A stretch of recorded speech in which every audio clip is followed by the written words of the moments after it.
in the briefcase, okay? Ted! Carrying a gun? Daybreak. Before we begin, it is my pleasure.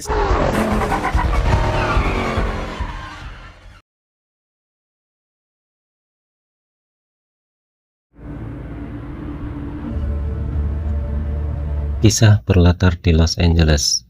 Pada suatu malam, seorang pria bernama Ben bersama keponakannya Matthew sedang dalam perjalanan menuju toko berlian milik Sammy untuk melakukan pengiriman berlian, di mana Sammy telah menempatkan seseorang bernama Masud untuk bertugas sebagai pengalih perhatian, berjaga-jaga apabila ada perampok yang mengincar dua orang yang ditugaskan dalam pengiriman berlian tersebut. Which is in the briefcase, okay?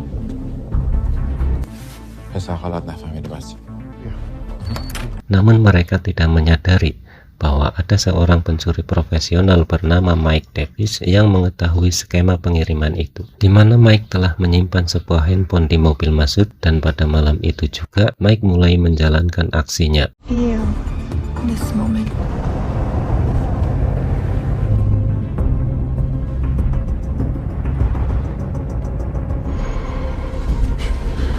Ted! Carrying a gun? Mike mengikuti mobil Masud dan tanpa kesulitan berhasil menculiknya. Lalu Mike menggantikan peran Masud sebagai umpan. Dengan menggunakan ponsel milik Masud, Mike mengabari Sammy bahwa dirinya sudah menunggu di luar sana. No stopping. What did I say? Mengira semuanya berjalan sesuai rencana, Sammy pun mengirim dua kurirnya untuk melakukan pengiriman. Namun saat mereka tiba di parkiran lokasi pengiriman, barulah Mike memperlihatkan niat sebenarnya. Mike meminta Ben menyerahkan ponsel dan senjata yang mereka bawa. Ia mengancam dengan mengatakan bahwa rekan Mike sudah berada di depan rumah Ben dan bersiap menyakiti anak serta istri Ben. Setelah Mike mengeluarkan Masud dari dalam bagasi mobilnya, Ben pun terkejut ketika Mike menyuruhnya memberikan berlian yang tersimpan di pergelangan kakinya, karena Mike mengetahui bahwa berlian yang berada di dalam mobil hanyalah berlian replikanya saja. Ketika Mike mengira perampokannya berjalan dengan mulus, tanpa diduga Matthew memiliki pistol cadangan. Beruntung tembakan tersebut tidak mengenai Mike.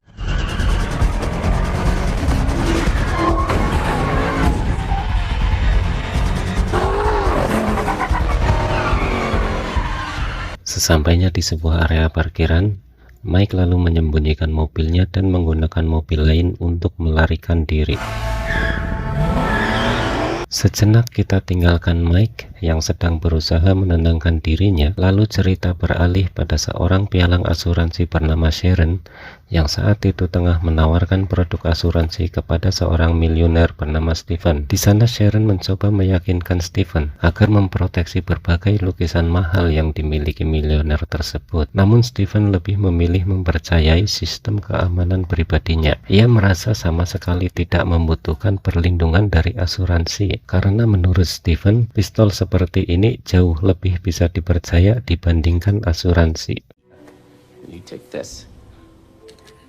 Sementara itu kita tinggalkan dulu Sharon yang sedang merasakan kegagalannya, dan kita pun diperkenalkan pada seorang detektif kriminal spesialis perampokan bernama Lau yang saat itu tengah datang ke TKP untuk menyelidiki kasus perampokan yang dilakukan oleh Mike. Kedatangannya pun disambut oleh partnernya bernama Tillman. You know my wife's name. And how would he know that?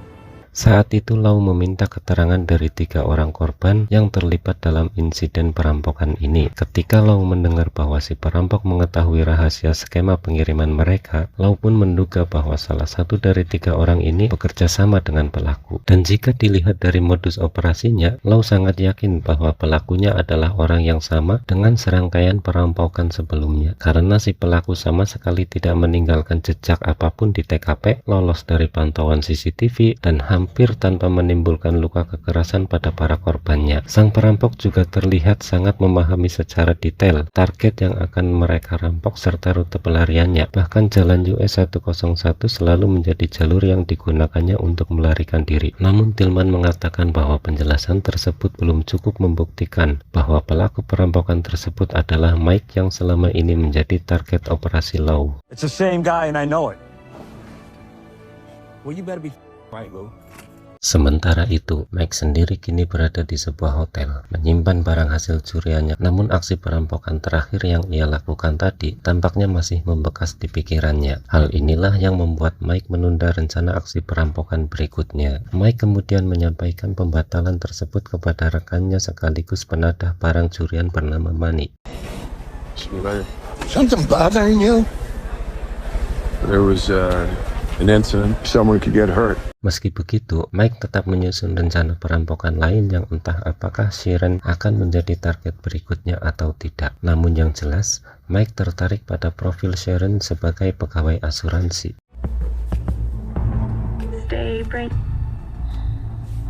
Before we begin, it is my pleasure. Sharon sendiri saat ini sedang mengikuti rapat di kantornya, yang kebetulan Sammy, si pemilik toko berlian, mengasuransikan perhiasannya di perusahaan tersebut. Sang bos kemudian menunjuk Sharon untuk menemui Sammy guna melakukan penilaian terhadap keabsahan klaim asuransi yang diajukan pria itu. Sementara tugas Sharon untuk membujuk Stephen justru dialihkan kepada pegawai lain bernama Madeline. Hal itu karena sang bos menilai Sharon tidak cukup berhasil menggait calon klien penting tersebut. Blue, get him to polygraph the vendor.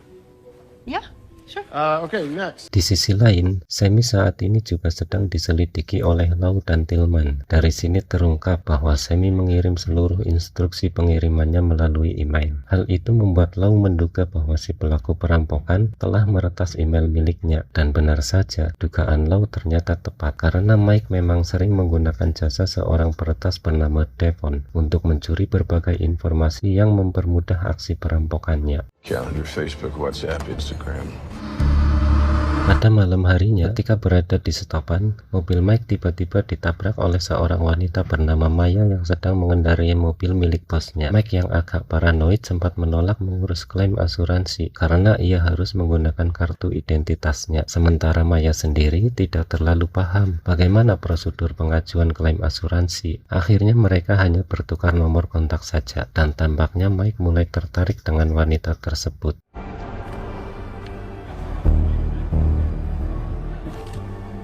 Keesokan harinya, Sharon memiliki janji bertemu dengan Law. Dalam pertemuan itu, Sharon meminta bantuan Law agar melakukan tes poligraf kepada Sammy. Namun Law mengatakan bahwa jika tujuan Sharon hanya untuk menggagalkan klaim asuransi yang diajukan oleh Sammy, maka tes poligraf sebenarnya tidak perlu dilakukan. Karena menurut Law, Sammy sama sekali tidak merekayasa perampokan tersebut. And you know, we are well within our rights to polygraph. Karena Mike memutuskan mundur dari rencana perampokan berikutnya, Manny kemudian menghubungi seorang perampok muda bernama Ormond yang biasanya menjalankan aksinya menggunakan sepeda motor. Namun berbeda dengan Mike yang selalu penuh perhitungan, Ormond justru melakukan aksinya dengan sangat ceroboh.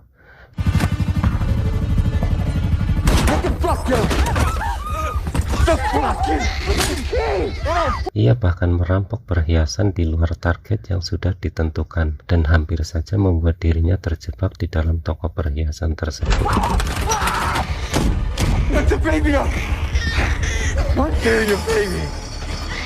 Di markas kepolisian, Law kemudian memaparkan dugaannya di depan seluruh tim. Ia mempersempit daftar kasus perampokan yang kemungkinan besar dilakukan oleh Mike. Namun kepala polisi justru menentang penjelasan tersebut karena beberapa kasus yang disebutkan oleh Law telah dinyatakan selesai oleh petugas lain.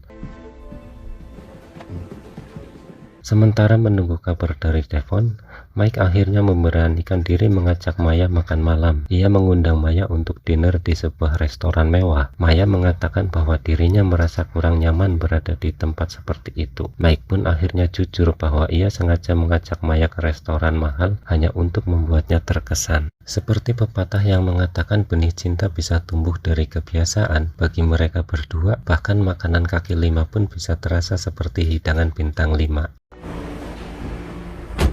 Saat Maya pulang, Mike kemudian melihat tayangan berita tentang perampokan yang dilakukan oleh Ormond. Dari situ Mike menyadari bahwa Manny telah membayar orang lain untuk menggantikannya. Maka saat itu juga Mike menemui Manny dan mengungkapkan kekecewaannya. Mike berkata bahwa hal itu membuatnya merasa dikhianati dan jelas mengundang kemarahannya. Sementara itu berbeda dengan Lau yang saat ini sedang makan bersama istrinya di sebuah restoran cepat saji, namun tidak terlihat sedikit pun kemesraan di antara mereka, karena di momen tersebut sang istri justru mengaku telah berselingkuh dan meminta bercerai dari Lau. Akhirnya Lau membawa rasa kesalnya itu ke dalam penyelidikan kasus perampokan yang dilakukan oleh Ormond. Meskipun perampokan tersebut juga menggunakan jalur 101 sebagai rute pelariannya, namun Lau meyakini bahwa pelaku perampokan kali ini berbeda dengan pelaku dari serangkaian perampokan sebelumnya. Sementara itu, karena merasa sangat kecewa atas keputusan Mike yang meninggalkannya begitu saja, Manny kembali memanggil Ormond. Ia memerintahkan Ormond untuk mencari tahu tentang Mike melalui Devon. Namun ketika Ormond mengintai Devon, tepat pada saat yang sama Mike juga datang ke tempat tersebut. Saat itu Devon memberikan sebuah alamat situs yang transkripsi kepada Mike, dan tanpa disadari oleh Mike, Ormond diam-diam telah memasang sebuah alat pelacak di mobilnya. Pada malam harinya, Mike membuka situs yang diberikan Devon dan menemukan sebuah kolom komentar. Di sana Devon menyisipkan enkripsi yang berisi hasil peretasan berbagai informasi mengenai Sharon, termasuk juga jadwal aktivitas Sharon selama beberapa minggu ke depan.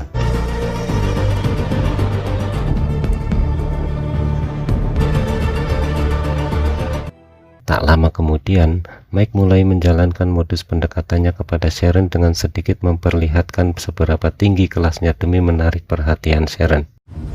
Sharon. Di sisi lain, hubungan Mike dan Maya juga semakin dekat, di mana saat ini Maya sedang berada di apartemen Mike. Maya merasa heran dengan sikap misterius pria yang tengah dekat dengannya itu, karena Maya tidak menemukan satupun foto pribadi di ruangan tersebut yang membuatnya semakin penasaran. No photos of family or someone who likes things. You don't really have a lot of mystery, man.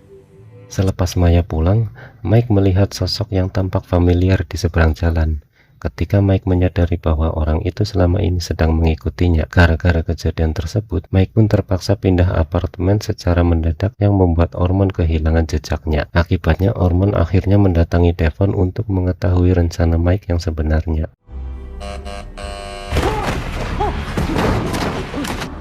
Fucking tell me. Di tempat lain, Lau sedang mengikuti firasatnya saat melihat rekaman pelarian Mike dari aksi perampokannya. Lau meyakini bahwa pelaku perampokan tersebut menyembunyikan mobilnya setelah melakukan aksinya. Setelah melakukan sedikit penyelidikan, firasat Lau akhirnya membawanya pada lokasi tempat mobil yang digunakan Mike sekarang berada. Call forensics. I swear, man. Lau pun sangat merasa senang karena untuk pertama kalinya pelaku perampokan tersebut meninggalkan sebuah jejak. Except for one microscopic speck of blood. Should be. Pada malam yang sama, Mike berpura-pura datang ke sebuah galeri seni yang kebetulan menjadi agenda Sharon malam itu. Dengan sengaja Mike juga memperlihatkan keberadaannya di sana. Wow, what a coincidence. Hey, wanna get out of here, grab a drink or something?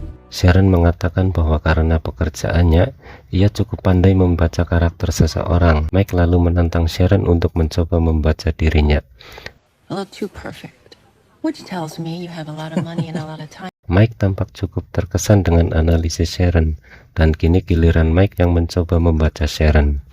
Mike mengatakan bahwa Sharon sudah bekerja di perusahaan asuransi selama 11 tahun, namun belum juga mendapatkan promosi karena para atasannya tidak pernah menghargai kerja kerasnya. Mike juga mengatakan bahwa pertemuan mereka bukanlah kebetulan. Ternyata Sharon bukan target perampokannya. Mike justru menawarkan sebuah kerjasama, di mana ia bersedia membayar Sharon demi mendapatkan informasi mengenai para pemegang polis asuransi yang merupakan klien-klien kaya milik Sharon. Mendengar hal itu, Sharon langsung menyadari siapa sebenarnya Mike dan tanpa berpikir panjang ia menolak tawaran tersebut. Namun Mike mengatakan bahwa jika suatu saat Sharon berubah pikiran, ia cukup memposting foto pantai di Instagramnya.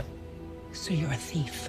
Photo of the beach on Instagram, and I'll never come find. Dengan perasaan kecewa, Mike menerima penolakan itu. Namun di luar sana, Mike melihat bahwa pengintai tersebut masih mengikutinya dan bahkan hendak membuntuti Sharon. Tanpa berpikir panjang, Mike langsung berusaha menghentikannya.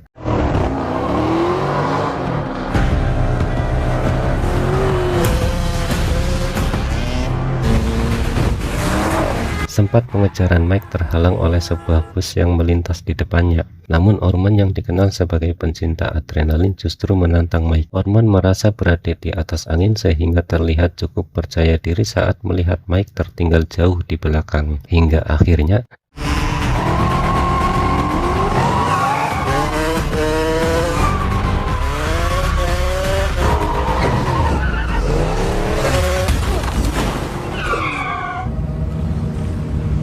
Mike berhasil mengikuti Ormond yang tampak pasrah berada di dalam sebuah minimarket. Di sana Mike menyuruh Ormond untuk menyampaikan pesan kepada Manny agar tidak lagi mencampuri hidupnya. Tell him I see you again in the boat.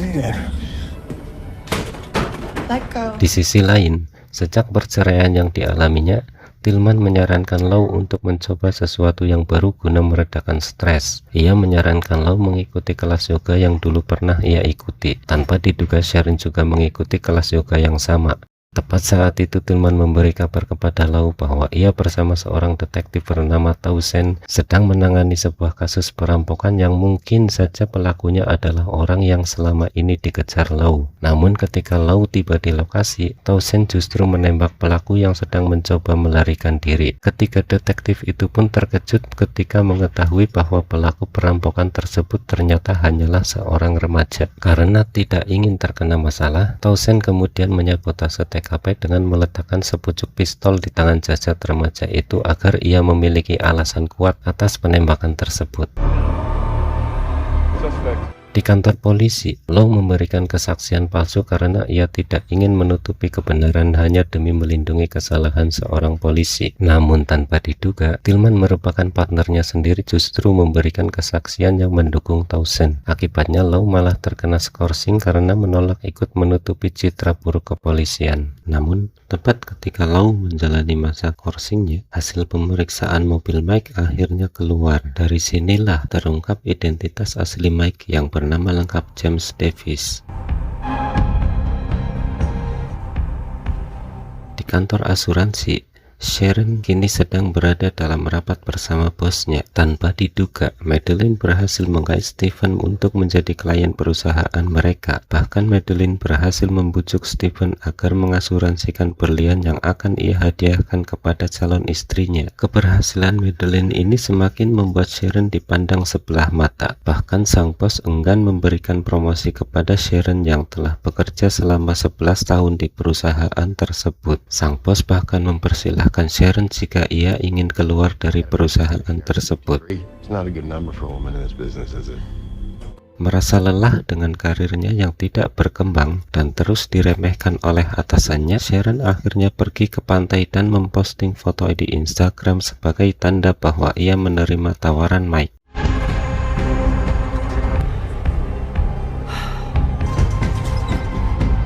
Tak lama kemudian, Sharon bertemu dengan Mike dan tanpa banyak basa-basi ia langsung membagikan informasinya. Dari sana diketahui bahwa Stephen akan membeli berlian seharga $11 juta secara tunai untuk menghindari tambahan pajak. Itu berarti dalam transaksi tersebut akan ada berlian senilai $11 juta sekaligus uang tunai dengan jumlah yang sama. Sempat Mike berniat membatalkan rencana tersebut karena dianggap terlalu beresiko. Namun setelah melihat Sharon yang begitu putus asa dengan karirnya, Mike akhirnya memutuskan untuk tetap menjalankan rencana pencurian itu. What made you change your mind anyway?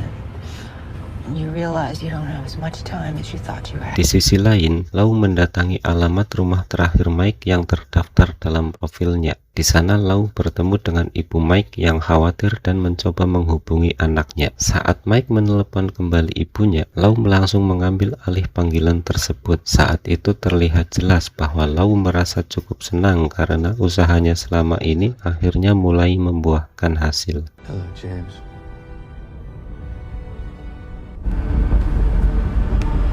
Panggilan telepon itu membuat Mike segera menemui Sharon karena ia ingin mempercepat rencana mereka. Tak lama kemudian, Mike memesan sebuah kamar hotel tempat Stephen akan melakukan transaksinya. Mike juga meminta Sharon untuk mencari tahu siapa identitas kurir yang membawa berlian tersebut sekaligus identitas pengawal pribadi Stephen. Namun setelah Sharon berhasil mendapatkan identitas keduanya pada malam itu, tiba-tiba Ormond mendatangi Sharon untuk mengacaukan rencana mereka.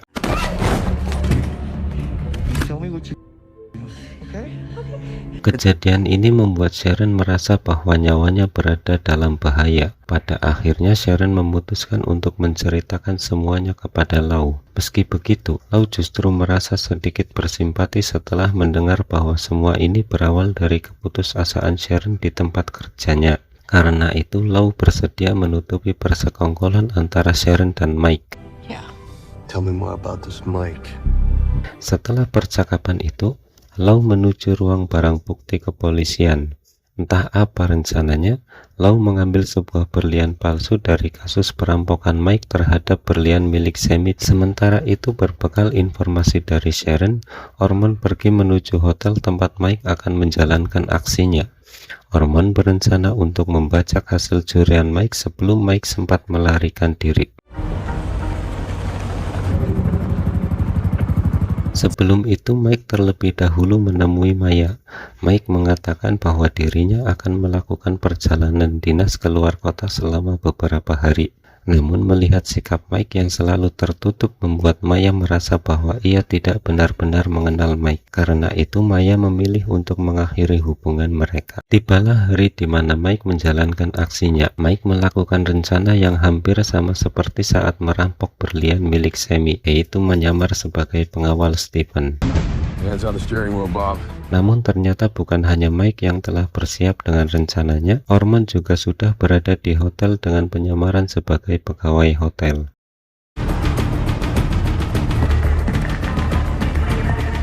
Foster.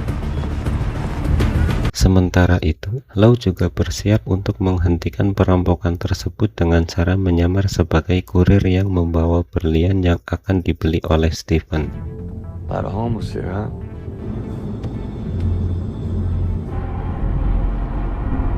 Akhirnya Mike tiba di hotel tempat transaksi tersebut akan berlangsung. Pada saat yang sama, Mike dan Lau berjalan menuju kamar tempat Stephen berada. Bersamaan dengan itu, Ormond juga menuju lokasi yang sama. Begitu mereka memasuki kamar Stephen, tanpa membuang waktu, Mike langsung membuka penyamarannya. Mike memerintahkan agar uang yang berada di dalam berangkas dipindahkan ke dalam sebuah tas. Setelah itu, Mike menyuruh sang kurir untuk mengeluarkan berlian yang dibawanya. Namun situasi segera berubah menjadi tegang.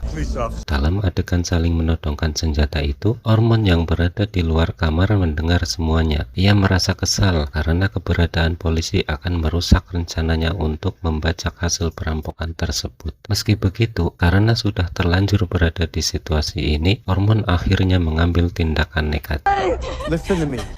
Kemunculan Ormond justru semakin memanaskan keadaan di dalam kamar tersebut. Semua orang terkejut melihat kehadirannya yang tiba-tiba. Ketika Stephen terus memaksa Lau untuk menembakkan senjatanya, Ormond malah menembak Stephen lebih dulu.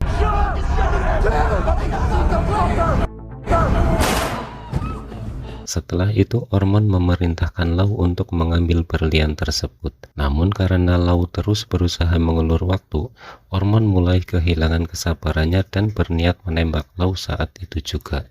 Put it down!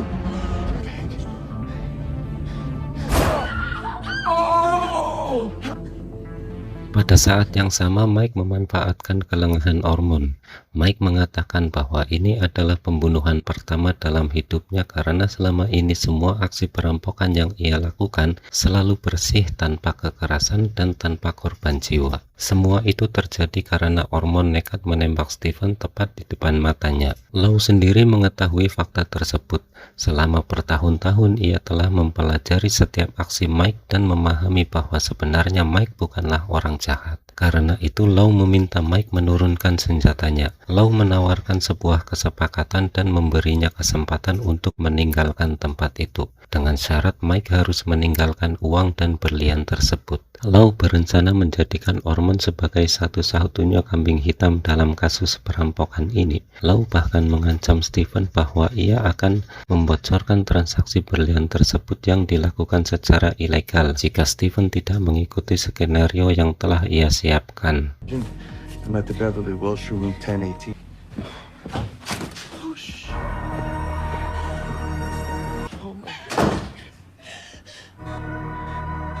Meskipun pulang tanpa membawa hasil rampokan, setidaknya Mike kini terbebas dari semua kejahatan yang pernah ia lakukan. Ia mendapatkan kesempatan kedua untuk memperbaiki hidupnya. Kesempatan kedua juga untuk memulai kembali hubungannya dengan Maya tanpa kebohongan. Saat itu Mike mengirimkan sebuah pesan kepada Maya melalui sebuah foto masa kecilnya.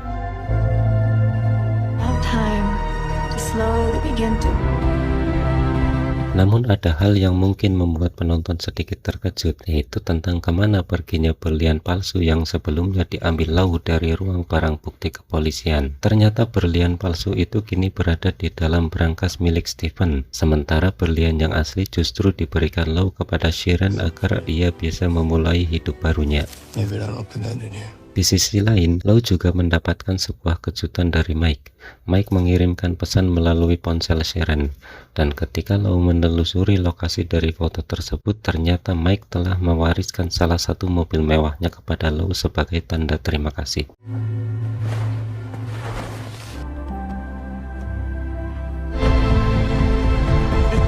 Dan film pun berakhir dengan pesan bahwa terkadang seseorang bisa hidup dari tipu daya, tetapi pada akhirnya kejujuran, pilihan moral, dan kesempatan memperbaiki diri jauh lebih berharga daripada uang ataupun harta. Terima kasih sudah menonton dan sampai jumpa di video berikutnya.